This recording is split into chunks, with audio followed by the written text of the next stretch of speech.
For the September book challenge, I chose to do Peter Pan by J.M. Barrie.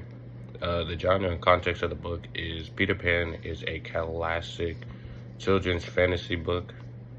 It was first published in 1911, but it began as a play in 1904, but before becoming adapted into a novel. The story has captivated readers for over a century with its timeless themes of adventure, childhood, and desire to never grow up. The brief plot of Peter Pan follows a boy named Peter Pan who is a mischievous boy who can fly and never ages. And he takes the darling children, Wendy, John, and Michael, to the magical world of Neverland. In Neverland, they meet fairies, lost boys, mermaids, pirates, and most notably, the fearsome Captain Hook, who harbors a grudge against Peter Pan.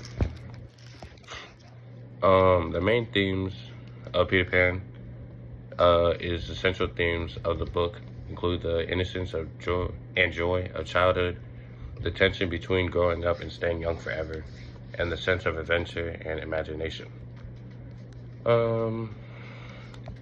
Some of the main characters in this book are Peter Pan, notably because the story is written about him and how he refuses to grow up and wants to stay young forever. And someone he drags along that he meets early into the story is Wendy. Wendy embraces the responsibility of growing up and caring for her brothers and the Lost Boys, considerably used in this book as the mother figure. Captain Hook, also, who is the classic villain that we see puts on an impact in the story of Peter Pan, as his obsession with Peter Pan adds suspense to the story and makes it more interesting for readers. And also, another figure that we know of is Tinkerbell. Tinkerbell is Peter Pan's companion, who we see is very loyal to him and grows a jealousy towards Wendy when we see Wendy and Peter Pan get close in the stories and in the movie.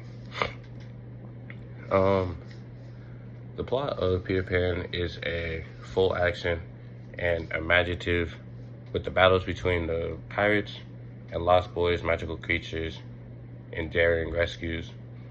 We see how the writer balances the high adventures and emotional depths of the story, and to portray it for readers, to not only for younger kids but older adults to get an imagination and a grasp of what they're writing.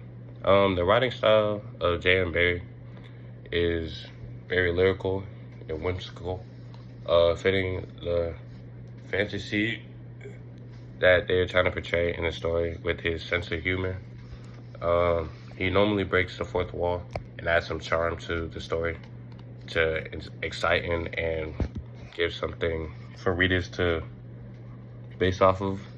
And the setting is Neverland is a vivid, imaginative setting filled with elements like the pirate ship, Mermaid Lagoon, and the Lost Boys hideout. In each location, it represents different aspects of childhood imagination, danger, adventure, and play. Some of the personal responses. The strengths of Peter Pan is one of the greatest strengths of Peter Pan is the timeless apparel. The characters are memorable, especially Peter Pan's mischievous nature. The book's theme of youth, adventure, and the reluctance to grow up remain relatable. Very clever and playful writing style also stands out, adding humor and charm to the story. One of the weaknesses is to be the somewhat outdated portrayal of certain characters, particularly the depiction of the Native American Indians in Neverland, which reflect cultural stereotypes from the time that the book was written. Some readers may also find Peter Pan's character to be frustratingly self-centered, though this is intentional and part of his charm as a child. Emotional impact of the story. The book left a feeling of nostalgic, reflecting on the fleeting nature of childhood, the ending in particularly where Wendy grows up and Peter remains young forever, which is like a bittersweet feeling, not only for readers, but just the energy of the story. To conclude it, my overall impression was Peter Pan is a magical and timeless story that continues to captivate readers of all ages, and it goes to the depths of childhood and imagination, and the passage of time makes it much more than just a children's story, but also opens up as just a imaginative story for all readers. I would recommend this book to anyone who enjoys classic literature, not only classic literature, but just storytelling and fairy tales, especially those who appreciate stories of adventure and fantasy. It is perfect for not only children, but also adults who want to revisit the joys and sorrows of childhood. I would give this book 4.5 out of 5.